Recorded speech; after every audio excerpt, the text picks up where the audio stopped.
You don't have the right to lock us out of our own neighborhood. That's what Diane Wexler screamed at me through a bullhorn while standing on my property, 10 feet past my fence line, in front of 30 witnesses, being recorded by cameras she didn't know were running. She had organized the community safety walk, really no her code words, or key override to for protest this? the fact that I had installed a biometric security gate on my own private driveway. A gate with no key, no keyhole, no code. Nothing she could demand, copy, or send someone to cut in the middle of the night, which, by the way, she had already done twice with my old padlocks. She thought she was making a statement. What she was actually doing was committing criminal trespass on camera in front of a newspaper photographer she hadn't noticed parked on the county road behind her. Have you ever watched someone build their own case against themselves? Tell me below, would you have stopped her or let her keep walking? My name is Curtis Bain. I'm 47 years old, and I work as a cybersecurity consultant out of Asheville, North Carolina. Before that, I spent 12 years in the Air Force, working signals intelligence and electronic security systems. I know locks. I know access control. I know how to keep people out of places they don't belong. And I know how to document every single attempt they make to get in. My father, Earl Bain, bought 26 acres on the western slope of Pisgah Ridge back in 1989. Dense hardwood forest, oak, hickory, poplar, with a seasonal creek running through the northeast corner and a gravel access road that connects to County Route 9. He built a cabin there in 1991. Nothing fancy. 1,200 square feet of post and beam construction with a metal roof, a stone fireplace, a wraparound porch, and a view of the Smokies that would stop your heart on a clear morning. He used that cabin every weekend for 25 years, hunted deer from it in the fall, fished the creek in spring, sat on the porch in summer, and read Louis L'Amour novels until the lightning bugs came out. When the Ridgecrest Meadows subdivision went in around 2008, the developer bought 100 acres east of Dad's property and carved it into 62 residential lots. Cookie-cutter houses on half-acre parcels, community pool, walking trail, the whole suburban package. The HOA was formed the same year. Dad's land was never part of the subdivision, never part of the HOA. The properties shared a boundary line, about 400 feet of split-rail fence along the eastern edge, and that was the extent of the relationship. Dad passed in 2016 from pancreatic cancer. I inherited the property free and clear.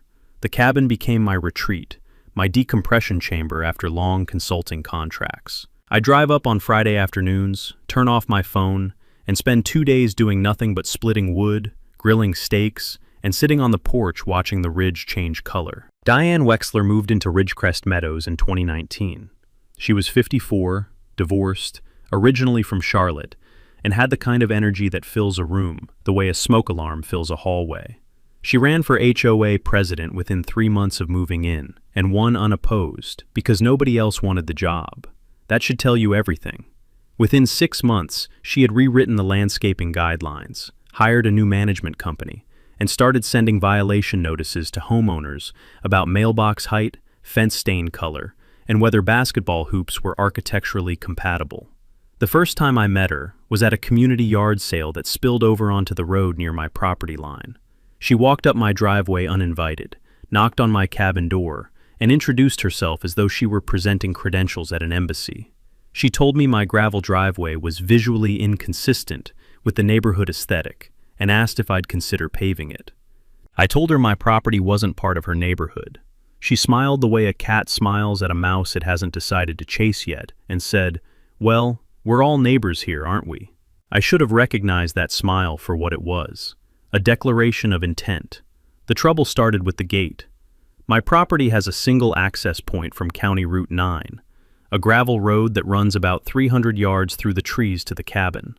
Dad had installed a basic tube gate at the entrance with a padlock, more to keep ATVs out than anything else. It had been there since the 90s. Nobody had ever complained about it. In March of 2022, I got a letter from the Ridgecrest Meadows HOA on official letterhead signed by Diane Wexler, informing me that my gate impedes emergency access to the surrounding community, and that I was required to provide the HOA with a key to the padlock within 30 days. The letter cited something called the Ridgecrest Community Safety Initiative and referenced a section of the HOA bylaws about emergency preparedness and access coordination. I read it twice. Then I checked my property records. My land was not part of Ridgecrest Meadows. My gate was on my property. The gravel road behind it led exclusively to my cabin. There was no public easement, no shared access, no emergency route that ran through my land. The nearest fire hydrant was half a mile away on the subdivision's internal road. My gate impeded nothing except uninvited visitors. I wrote back a polite letter explaining that my property was private, not subject to HOA governance, and that no key would be provided. I included a copy of my deed and a survey map showing the property boundaries. 2 weeks later, I got a second letter. This one was less polite. It stated that the HOA board had voted to classify my gate as a community safety obstruction, and that failure to provide a key within 15 days would result in fines and corrective action. The fine was $300. I didn't respond to the second letter. I pinned it to my refrigerator and went fishing. The following Saturday, I drove up to the cabin and found my padlock had been cut. Clean bolt cutter job. The lock was on the ground, the gate was open, and there were fresh tire tracks on my road. I checked the trail camera I keep mounted on a pine tree near the gate. Standard practice. I'd had cameras running since 2018, and found footage from the previous Wednesday showing a white pickup truck pulling up to the gate at 2:47 p.m.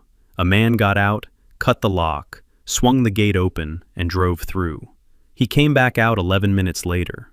The truck had no plates visible from the camera angle, but I could see a Ridgecrest Meadows parking sticker on the rear window. I replaced the padlock with a heavier one. Hardened steel shackle, anti-cut design, pick-resistant core. I also added a second trail camera at a different angle to catch plates. The following Wednesday, the new lock was cut too. Same bolt cutters, same clean job. This time the camera caught the plate.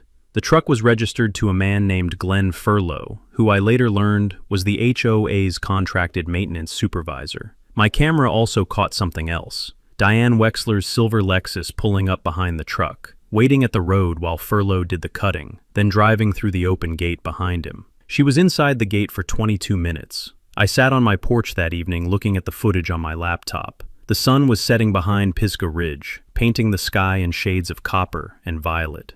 The air smelled like pine resin and wood smoke from someone's chimney down the valley. I listened to the creek running through the trees and thought about the fact that a woman I barely knew had just paid someone to cut my lock, twice, and driven onto my land like she owned it. I didn't call the sheriff that night. I should have. But I was still thinking like someone who believed this could be resolved with reason. That was about to change. The next week, I installed a proper gate, not the tube gate Dad had put up. A real security gate, 6-foot welded steel frame with a reinforced crossbar, set in concrete footings, with a commercial-grade padlock rated for bolt cutter resistance. I also welded a steel plate over the shackle so you couldn't get cutters around it without an angle grinder. Cost me about $2,000 in materials and a full Saturday of work. I mounted 2 additional cameras, one aimed at the gate from the front, one from a tree about 30 feet back covering the entire approach. All solar-powered, all uploading to cloud storage. 3 days after the new gate went in, I got a knock on the door of my house in Asheville. Not the cabin, my primary residence. A Buncombe County Sheriff's deputy stood on my front porch with a complaint report. Diane Wexler had filed a formal complaint, alleging that I had installed an unauthorized security barrier on a shared access road, and that the installation constituted a public safety hazard and obstruction of emergency services. The deputy was a young guy, maybe 25, clearly uncomfortable.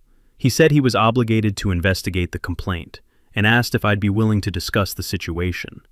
I invited him in, showed him the deed, the survey, the trail camera footage of Furlow cutting my locks, and explained that the gate was on private property with no public easement.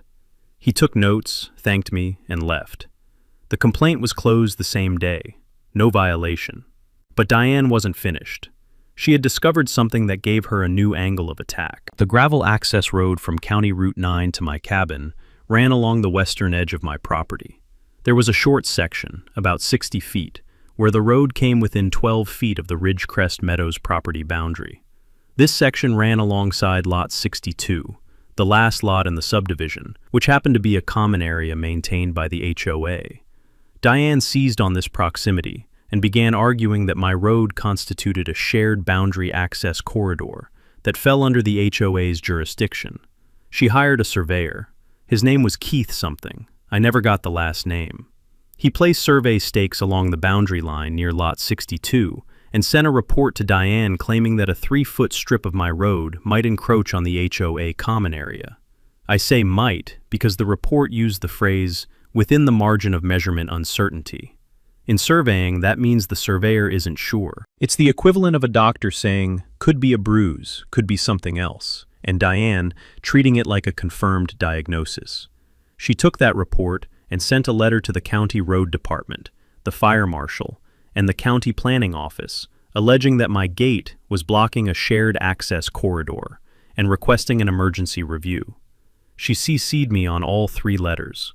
I read them sitting at my kitchen table in Asheville, eating leftover chili. My blood pressure was normal. My response was going to be devastating. I hired my own surveyor, a licensed professional land surveyor named Richard Goss, who had 32 years of experience and whose name carried weight in every county office in western North Carolina. Richard came out, did a full boundary survey with GPS-verified monuments, and produced a certified plat that showed, beyond any doubt, that my road was entirely on my property, not close to the line, not within a margin of uncertainty. The nearest point of my road to the HOA boundary was 14.3 feet, well within my property and well outside any legitimate encroachment claim.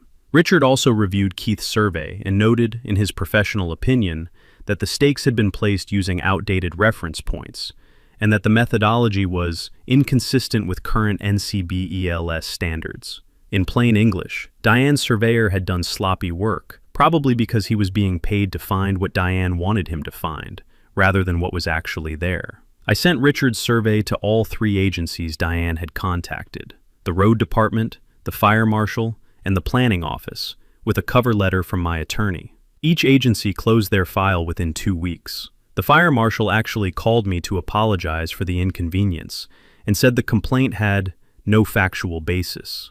But I wasn't just playing defense anymore. I was watching the pattern: lot cutting, false complaints, fraudulent survey work, harassment of government agencies. This wasn't a neighbor with a concern. This was a campaign. In June, Diane escalated from paperwork to politics. She called a special HOA meeting and placed a single item on the agenda: a vote to authorize the HOA to pursue legal action against me for obstruction of community access and refusal to comply with safety coordination requests. She presented it as a matter of public safety, arguing that if there were ever a fire, a medical emergency, or a natural disaster affecting the western boundary of the subdivision, my locked gate would prevent first responders from using my road as an alternate access route. This was, of course, nonsense. The subdivision had 2 dedicated entrances on the east and south sides, both connected to county roads, both meeting all fire code requirements. My private road on the western boundary was never designed, designated, or required as an emergency route. The county fire marshal had already confirmed this, but Diane presented the issue with the kind of theatrical urgency that makes people vote with their stomachs instead of their brains. The vote passed 41-9. 9 people had the sense to ask questions. 41 people trusted Diane when she said the HOA's attorney had confirmed they had strong legal grounds. The HOA's attorney was a man named Paul Dietrich, who worked out of a strip mall office in Hendersonville and mostly handled lease disputes and small business formations. He sent me a 4-page letter demanding that I remove my gate, provide the HOA with emergency access credentials, and pay a combined fine of $2,200 for ongoing non-compliance with community safety standards. The letter cited 3 statutes. 2 of them applied exclusively to commercial properties. The third was a fire code regulation that specifically exempted private residential roads with no public access designation. Dietrich had either not read the statutes he was citing or had read them and didn't understand them. Either way, it was embarrassing. I didn't respond to Dietrich's letter. I forwarded it to my attorney, Helen Sharp. Helen was a property rights litigator out of Asheville with 25 years of experience in HOA disputes, easement claims, and land use conflicts. She had argued cases before the North Carolina Court of Appeals and had a reputation for being polite, precise, and ruthless in exactly that order. Helen sent back a 9-page response. She dismantled every claim in Dietrich's letter, cited the relevant North Carolina statutes on private property rights and HOA jurisdictional limits, attached my certified survey, the fire marshal's clearance letter, and the sheriff's report closing Diane's original complaint. She also included a paragraph noting that the HOA's continued assertion of authority over non-member property, combined with documented acts of lock cutting and trespass, could expose the HOA board to personal liability under North Carolina tort law.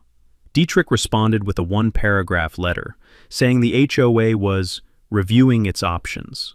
That's attorney speak for, my client isn't going to listen to me, but I'm not putting my name on anything else. But Helen's letter did something I hadn't expected. It scared the insurance company.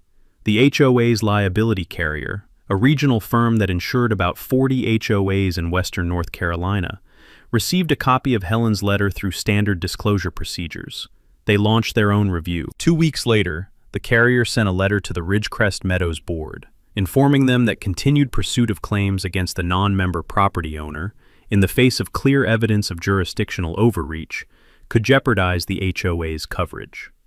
They recommended the board discontinue all actions related to the Bain property immediately. Diane ignored the letter.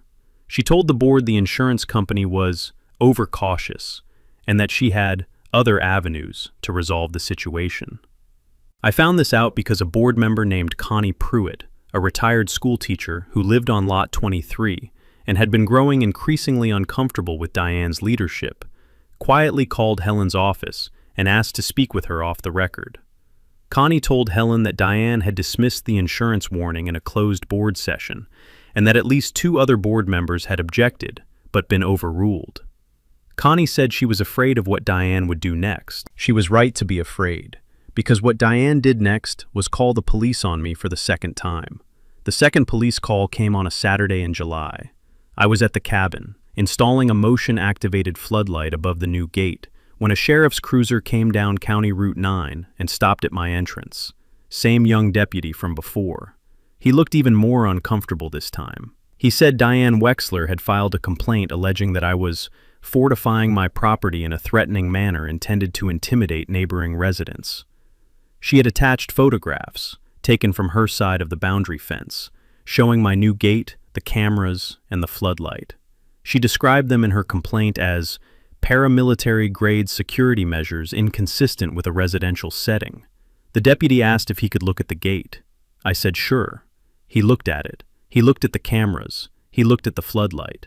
He said, "This looks like a regular security setup to me." He closed the complaint on site. Before he left, he said, and I'll never forget this, "Sir, between you and me, we've had 4 complaints from this woman in the past 3 months, all unfounded. My sergeant is starting to notice." I thanked him and finished installing the floodlight. But something had shifted in my thinking. This wasn't going to end with gates and locks and surveys. Diane wasn't going to stop because she was wrong. She was going to stop when she couldn't physically get past what I put in front of her and couldn't politically survive what I put behind her. That evening, I sat on the cabin porch with a cold beer in my laptop. The ridge was turning purple in the last light. The creek was running low from the summer heat, making a soft, ticking sound over the rocks. I opened a browser and started researching access control systems. Not residential locks, not padlocks, not hardware store deadbolts. I was looking at commercial-grade, electronic, biometric, and network-monitored access control. The kind of systems I'd worked with in the military. The kind that logs every attempt, photographs every visitor, and sends real-time alerts to your phone. The kind that doesn't have a key for anyone to demand, copy, or cut. I found what I was looking for in about 2 hours, and when I saw the specifications, I knew Diane Wexler had just run into a wall she couldn't climb, cut, vote on, or complain her way through. I ordered the components that night. I spent the next 3 weeks building a security system that would make a government contractor nod in approval. First, the gate. I replaced the welded steel frame with a motorized sliding gate, a 12-foot commercial-grade cantilever gate with a reinforced steel frame, anti-climb design, and no exposed locking mechanism. No padlock, no keyhole, no shackle to cut. The gate operated on a sealed electric motor, powered by a dedicated solar panel and battery bank. It opened and closed via encrypted radio signal from a fob I carried. or through a smartphone app that required biometric authentication, my fingerprint or facial recognition. There was no physical key, no code box, no combination. Nothing Diane could demand, copy, or send a maintenance man to cut. Second, the access control panel. I mounted a hardened steel panel at the gate entrance with an intercom, a high-resolution camera, and a license plate recognition system. Any vehicle that approached the gate was automatically photographed, its plate logged and time-stamped, and the image uploaded to my cloud server in real time. If someone pressed the intercom button, I could see them, speak to them, and decide whether to open the gate, all from my phone, anywhere in the world. If I didn't answer, the gate stayed closed. Period. Third, the perimeter. I installed a continuous fence line monitoring system along the 400-foot boundary shared with Ridgecrest Meadows. Vibration sensors on the fence posts, infrared motion detectors in the tree line, and 4 additional cameras covering the boundary from multiple angles. Everything solar-powered, everything uploading to the cloud, everything time-stamped and GPS tagged. Fourth, and this was the piece that would matter most, I installed a comprehensive logging system that recorded every access event, every motion trigger, every intercom press, and every license plate in a tamper-proof database with automatic backups. Every time someone approached my gate, touched my fence, or walked within 20 feet of my boundary, I would know about it. I would have video, I would have a timestamp, and I would have it forever. I also did something I'd been putting off. I filed a formal criminal trespass complaint with the Buncombe County Sheriff's Office against Glenn Furlow for the 2 lock-cutting incidents in March. I attached the trail camera footage, the before and after photos of the cut locks, and the license plate capture showing Furlow's truck and Diane's Lexus. Helen Sharp sent a companion letter putting the HOA on notice that any future unauthorized entry onto my property would result in immediate civil action against the HOA, its officers, and any contracted agents personally. The sheriff's office assigned a detective, a solid guy named Bill Tatum, who'd been in property crimes for 15 years. He reviewed the footage, interviewed Furlow, and confirmed that Furlow had been acting on Diane Wexler's direct instructions. Furlow was cooperative. He gave a signed statement saying Diane had told him the gate was on community-adjacent land, and that the HOA had authority to maintain access. He said she'd provided the bolt cutters. He said he didn't know the road was private property. Detective Tatum told me charges were being prepared against Furlow for criminal trespass and against Diane as the directing party, under North Carolina's accessory liability statute. The charges would take a few weeks to process through the DA's office. I didn't tell anyone. I just kept building. The last thing I installed was a polished aluminum sign mounted on the gate, laser engraved in capital letters. Private property, no keys, no codes, no exceptions, biometric access only, all approaches recorded and logged. I stood back and looked at it. The gate gleamed in the afternoon sun. The cameras blinked their quiet red LEDs. The solar panels tilted toward the light. The whole system hummed with the low, patient energy of something that would never sleep, never blink, and never hand Diane Wexler a single thing she could use. Granddad would have called it overbuilt. Helen called it bulletproof. I called it done. Diane discovered the new gate on a Monday. I know this because my system logged it. At 10:17 a.m., the license plate reader captured her silver Lexus approaching the gate from County Route 9. She sat there for 43 seconds. I have the video. Staring at the gate, the sign, the camera looking back at her. Then she pressed the intercom button. I was in Asheville at my desk. My phone buzzed. I looked at the live feed. Diane in her sunglasses, mouth set in a thin line, and I let it ring. She pressed it 4 more times over the next 2 minutes. Then she got out of her car, walked up to the gate and examined it. She ran her hand along the frame. She looked at the locking mechanism, or rather, looked for a locking mechanism and found none. She crouched down and looked at the bottom rail. She stood back up, took a photo with her phone, got back in her car and left. The system logged all of it. 14 photos, 1 2-minute video, 5 intercom attempts, 0 access granted. By Wednesday, she had filed another complaint with the sheriff's office. This one alleged that my security system constituted electronic surveillance of a residential neighborhood and violated North Carolina's recording consent laws. The deputy who came out, the same young guy who at this point I was on a first-name basis with, looked at the cameras, confirmed they were pointed at my property and the public road, not at the subdivision, and closed the complaint in 20 minutes. Thursday, Diane sent a letter to every homeowner in Ridgecrest Meadows. I got a copy from Connie Pruitt. The letter described my new gate as a hostile, militarized barrier designed to intimidate our community, and urged homeowners to attend a special meeting where the board would discuss legal options to compel reasonable access. She described the biometric system as surveillance technology being used to monitor Ridgecrest families, and said she was consulting with state-level authorities about my cameras. The special meeting was held the following Tuesday. 44 homeowners attended. Diane stood at the front of the community center with a printed photo of my gate projected on a screen. She called it Fort Knox on our doorstep. She said the biometric system was proof that this man has something to hide. She proposed a special assessment of $8,000 to fund a lawsuit demanding that I provide the HOA with emergency access credentials to my property.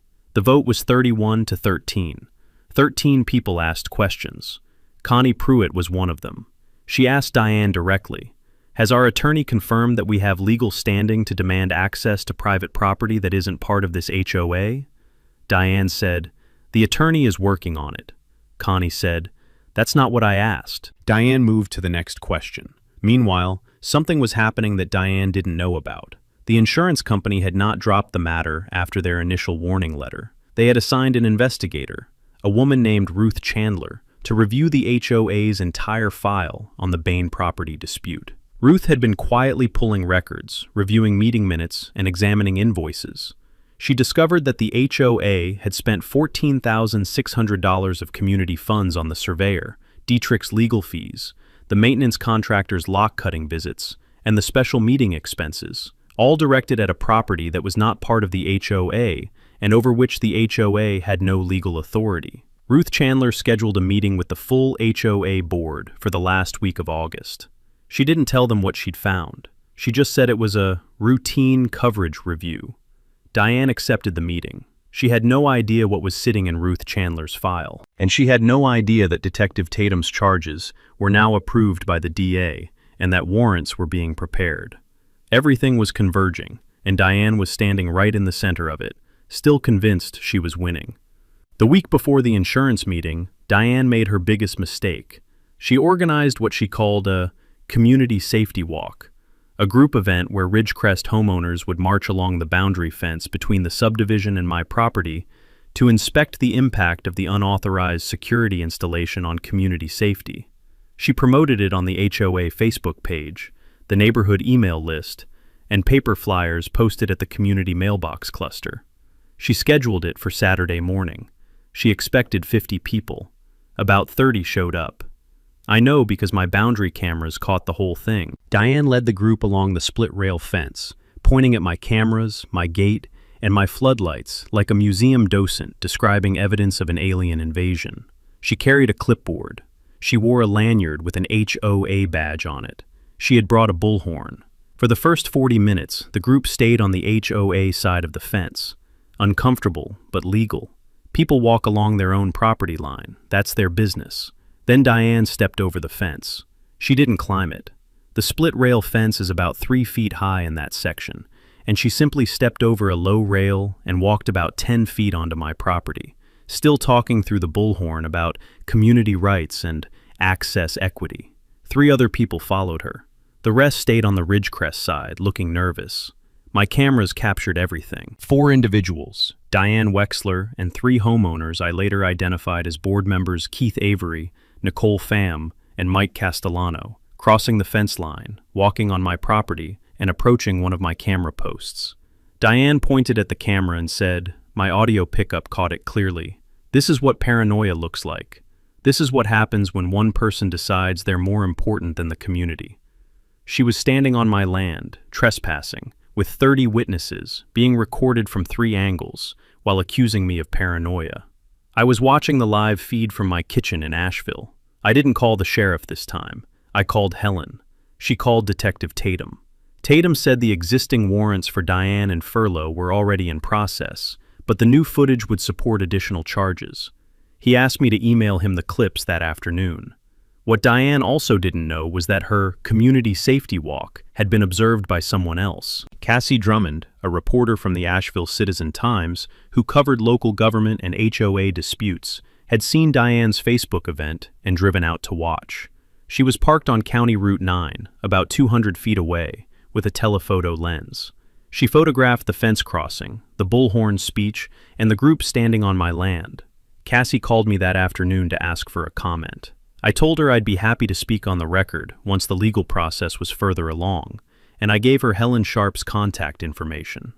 Helen, who understood the value of a well-timed news story, gave Cassie a careful, factual summary of the dispute: the lot cutting, the false complaints, the jurisdictional overreach, the insurance investigation, and the pending charges. Cassie said she was planning a feature piece. On Monday morning, Helen filed a civil complaint against the Ridgecrest Meadows HOA, Diane Wexler personally, Glenn Furlow, and the 3 board members who had crossed the fence.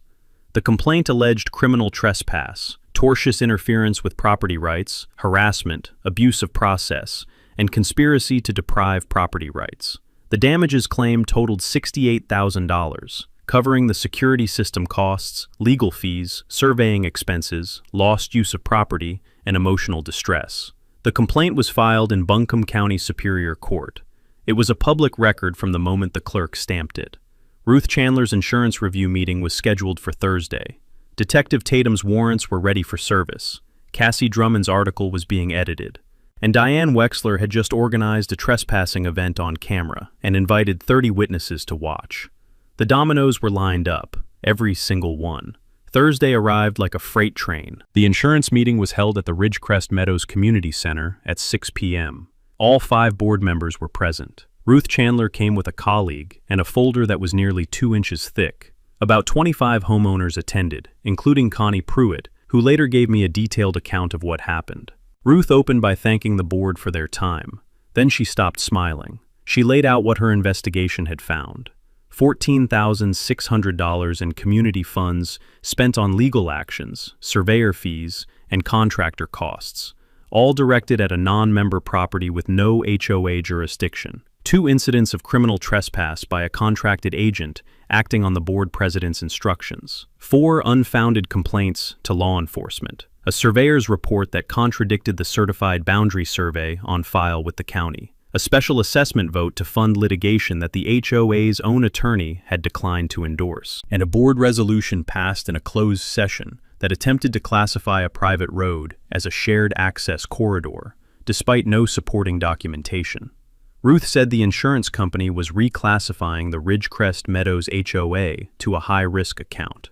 Premiums would increase by 60% effective January, and the carrier would not cover any legal fees, damages, or judgments arising from the dispute with the Bain property, because the board had been explicitly warned to discontinue these actions and had chosen not to. The room was silent for about 5 seconds. Then it erupted. Homeowners who had voted for the special assessment realized their money had been spent on a losing campaign against a neighbor who wasn't even in their HOA. People who had trusted Diane's assurances about strong legal grounds now understood those grounds were quicksand. Connie Pruitt stood up and read aloud the insurance company's original warning letter, the one Diane had dismissed as overcautious, and asked Diane to explain why she had concealed it from the membership. Diane tried to respond. She was halfway through a sentence about community unity when the community center door opened and Detective Tatum walked in with a uniformed deputy. He identified himself. He said he had warrants. He asked Diane Wexler and Glenn Furlow to step outside. The room went dead quiet, the kind of quiet where you can hear the fluorescent lights buzzing. Diane stood up slowly. Her face had drained of color. Furlow, who was sitting in the back row looking like a man who'd been expecting this, stood up without being asked twice. Tatum served the warrants calmly and professionally. Criminal trespass for both, with accessory charges for Diane related to directing the lot-cutting incidents. He also informed Keith Avery, Nicole Pham, and Mike Castellano that they would be receiving summons related to the Saturday fence crossing incident. As Diane was being escorted out, Connie Pruitt said, loudly enough for the whole room to hear, "Diane, you spent our money trying to get a key to a man's gate. Now you can't even get out of your own mess." Nobody laughed, but a few people nodded. Cassie Drummond's article ran the following morning in the Asheville Citizen-Times under the headline, HOA President Charged with Trespass After Year-Long Campaign Against Neighbor's Locked Gate. The article included photos of the gate, the boundary fence, and Diane leading the community safety walk with her bullhorn. It quoted Helen Sharp, the fire marshal's clearance, and Ruth Chandler's premium increase. It quoted Diane's Facebook post calling my gate a hostile, militarized barrier. And it quoted the young deputy, anonymously, saying he'd responded to 4 unfounded complaints from the same person in 3 months. The article was shared over 1,100 times in 2 days. The comments section was a symphony of people sharing their own HOA horror stories. Someone created a meme of my gate sign, biometric access only, with the caption, "When Karen can't get a key." I read the article on my cabin porch Saturday morning, with coffee and the smell of mountain laurel coming through the trees. A red-tailed hawk was circling the meadow below the ridge, riding a thermal, patient and precise. I watched it until it banked west and disappeared over the tree line. Then I finished my coffee and went inside to split some wood. The criminal trespass charges against Diane and Furlow were resolved through plea agreements 3 months later. Furlow pleaded to a misdemeanor, received a $500 fine and 6 months probation. His cooperation had been noted. Diane pleaded to 2 counts of misdemeanor trespass and 1 count of directing criminal activity. She received a suspended sentence, 18 months probation, a $1,500 fine, and a court order prohibiting her from contacting me, entering my property, or filing any administrative complaint related to my land. The civil suit settled 5 months after that. The HOA's insurance carrier, which had excluded the dispute from coverage, left the board to negotiate directly. The final settlement was $41,000, $23,000 from the HOA's operating funds, and $18,000 from Diane Wexler personally. The settlement covered my legal fees, the security system costs, the surveying expenses, and a modest damages component. Diane Wexler was removed from the HOA board in a special election the week after the arrests. The vote was 54-2. She put her house on the market in October and moved back to Charlotte before Christmas. I never saw her again. Keith Avery and Nicole Pham resigned from the board voluntarily. Mike Castellano issued a written apology and was allowed to remain. Glenn Furlow sent me a handwritten letter saying he was sorry and that he should have asked more questions before cutting someone's lock on another person's say-so. I appreciated the letter. I told him so. The new HOA board, led by Connie Pruitt, who was elected president unanimously, reached out to me through Helen. Connie came to the cabin on a Saturday afternoon with a plate of brownies and a copy of the new bylaws, which now included a section explicitly stating that the HOA had no jurisdiction over adjacent private properties, and that no board officer could authorize entry onto non-member land under any circumstances. She asked if there was anything the community could do to start fresh. I told her there was one thing. I asked the HOA to install a proper boundary marker, a simple wooden post with a plaque, at the point where the split rail fence met County Route 9, clearly identifying the property line. Not for me, for the next person, so nobody would ever have to go through this again. They installed it in November. The plaque reads, Ridgecrest Meadows HOA boundary, adjacent private property beyond this point. I used part of the settlement to upgrade the cabin. New porch boards, a better wood stove, a comfortable reading chair for the corner by the fireplace where Dad used to sit. I also donated $2,000 to the local volunteer fire department, the same department Diane had tried to weaponize against me, for new extraction equipment. The gate still stands, the cameras still run, the sign still says biometric access only. But most days, the only visitors my system logs are deer, a family of wild turkeys, and the occasional black bear that walks up to the camera, sniffs it, and wanders off. And on Friday evenings, I still drive up that gravel road, open the gate with my fingerprint, park under the oaks, and sit on the porch where my father sat. The ridge turns purple, the creek ticks over the rocks, the lightning bugs come out, and not a single person on earth has a key to my front door, except me. That's the way Dad would have wanted it. So if your HOA has ever demanded access to something that was never theirs to begin with, if they've ever treated your property line like a suggestion, if they've ever confused their clipboard with a badge, tell me about it in the comments below. I read every single one. And if you're not subscribed yet, now's the time, because next week I've got a story about the HOA president who fined a 90-year-old veteran for the color of his front door. And the entire town council showed up at the hearing. You don't want to miss that one. What stays with me about Curtis' story is this. Diane Drexler didn't lose because she was unlucky. She lost because she kept treating no as the start of a negotiation instead of the end of one. She cut locks, filed complaints, hired surveyors, organized votes, marched people onto someone else's land with a bullhorn. Every escalation was an attempt to turn her refusal into someone else's problem, and every escalation created more evidence against herself. Curtis didn't win because of money, connections, or a temper. He won because he understands something most people forget: misdispute. The person who documents everything and says nothing is always more dangerous than the person who talks loudest and writes nothing down. He replaced his padlocks with keyless system, not out of paranoia, because he understood the key was exactly what Diane wanted, and as long as one existed, she would never stop trying to get it. Some remove the key, remove the argument. The lesson: you don't own anyone access to your life, your land, or your front door. And if someone keeps demanding a key you don't want to give, sometimes the smartest move is making sure there isn't one. If your HOA has ever pushed into something that wasn't theirs, drop it in the comments. I read everyone. And subscribe, because next week I'm covering the HOA president who fined a 19-year-old veteran over his front door color. The whole town council showed up.